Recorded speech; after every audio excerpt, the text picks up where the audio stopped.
Brought to you by 1AAuto.com, your source for quality replacement parts and the best service on the internet. Hi, I'm Mike Green. I'm one of the owners of 1A Auto. I want to help you save time and money repairing and maintaining your vehicle. I'm going to use my 20+ years experience restoring and repairing cars and trucks like this to show you the correct way to install parts from 1AAuto.com. The right parts installed correctly. That's going to save you time and money. Thank you, and enjoy the video. This video is part one of a two-part series. We're going to show you how to remove and replace the front brakes on this 2001 S10 Pickup, and this vehicle is a two-wheel drive. In this video we take you from removing the brakes to getting the new rotors ready for installation. Tools you'll need for this job are jack and jack stands, 19mm socket and ratchet or your lug wrench, a 3/8 Allen wrench, a combination wrench for some more leverage, and you'll see what I mean, wire brush or some medium sandpaper to clean up some of the bolts, 27mm socket and ratchet, pliers, a torque wrench, bearing grease, and a hammer and block of wood to drive in the seal on the back of your rotor. Okay, we'll speed up through the first step. Use your socket or your lug wrench and remove the lug nut caps, and then remove the wheel center cap.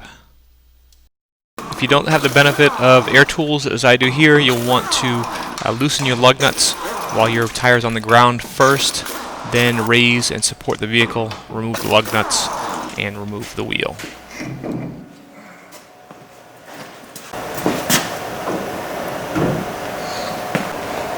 Okay, so now kind of a quick inspection of the brakes. You can see this pad actually looks pretty good up here. It's got pretty good life left on the outer. A little finger test of the rotor. It's pretty smooth on this side. Then looking at our inner pad, okay, and I'm turning the rotor right there. You can see this is the metal of the pad right here. It's right against the rotor. And you can see right down here the metal of the pad against the rotor, and you can hear it. Okay, and then if you feel on the back side, and I'll show you this after I take the disc off, there are significant grooves worn into this rotor. Okay, so next we'll remove the caliper. And one thing I'm going to do is I'm going to use a large screwdriver to pry out here, and then I'm going to remove two bolts. One here, and then one right down here. Here is the body of our caliper. And here is the caliper piston. And our brakes are so worn that our caliper piston is way out. So what I'm going to do is use a large screwdriver, put it in there, and I'm prying out. Okay. And if you watch the piston, it actually starts moving back into the caliper. Looks like I've got them to move a little bit. Okay, this also helps you to get the calipers off. So you can see now that my pads are not right against the disc. Okay, next you want to remove the two caliper bolts. That's a 3/8 Allen wrench. Insert it into the bolt. Okay, then take a good sized wrench, put it onto the Allen wrench, gives you some more leverage. Okay. Start loosening up that bolt.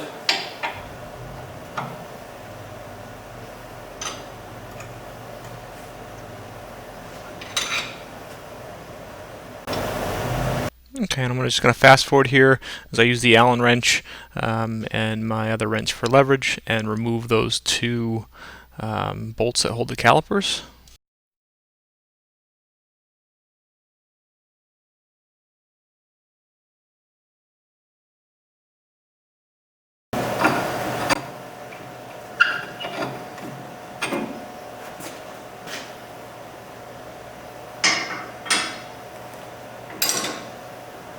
So with those two bolts out, our caliper comes off, our outside pad comes right out, okay, and our inside pad comes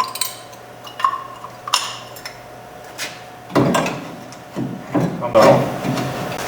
Okay, now to remove the rotor, take a rag, kind of wipe the grease out of here, and there is a cotter pin right here. Okay, if you're going to remove your rotor, then use a screwdriver and hammer and remove your dust cap. Ignore the wheel and tire that's still on there. This was just shot kind of out of order. Take a good pair of needle-nose pliers. Okay, if you can bend it up, and then pull it out. Okay, that's a good thing. Sometimes what's easiest to do is just take the ends and bend them, break them off, and that makes it easy to pull out. This one's coming out fairly easily, so.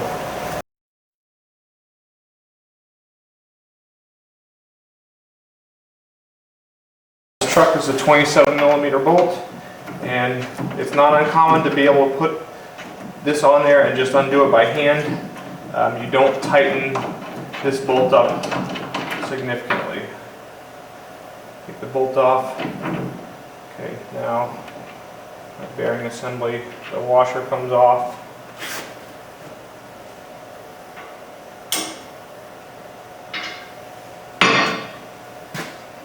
Pull out my rotor. My bearing stays put for now. I'm going to take that out so it doesn't fall out. Okay, here's my new rotor and hub from 1A Auto with the race installed. I'm going to take a good amount of wheel bearing grease and coat the inside of the hub. Okay, and I'm going to put a light coat on the race itself. Okay, you don't want to have globs on the race. You just want to have a nice light coat on there. And now I'm going to take my bearing and I'm going to work grease right into the cracks where I can see the ends of the roller. Okay.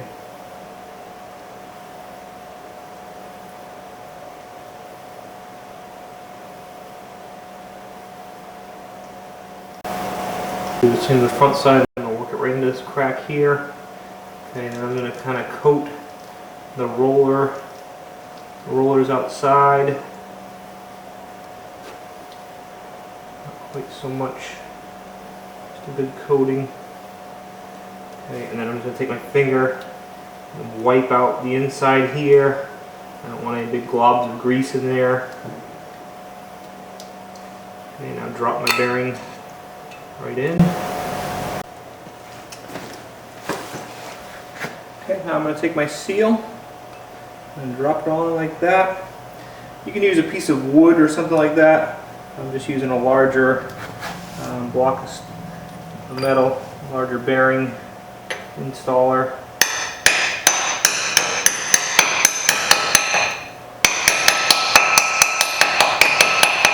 Just make sure that that's nice and evenly installed.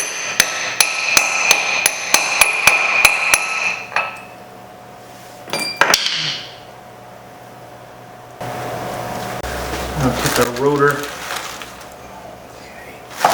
keep it on plastic, flip it over. We're just going to take some grease, and just like on the back side, just kind of pack it in there a little bit. Okay. Let a light coating stay on the race itself, but not a lot. We'll end this video here. If you want to see the rest of putting this back together, reinstalling it, just search for the same video with part 2. We hope this helps you out. Brought to you by www.1aauto.com, your source for quality replacement parts and the best service on the internet. Please feel free to call us toll-free 888-844-3393. We're the company that's here for you on the internet and in person.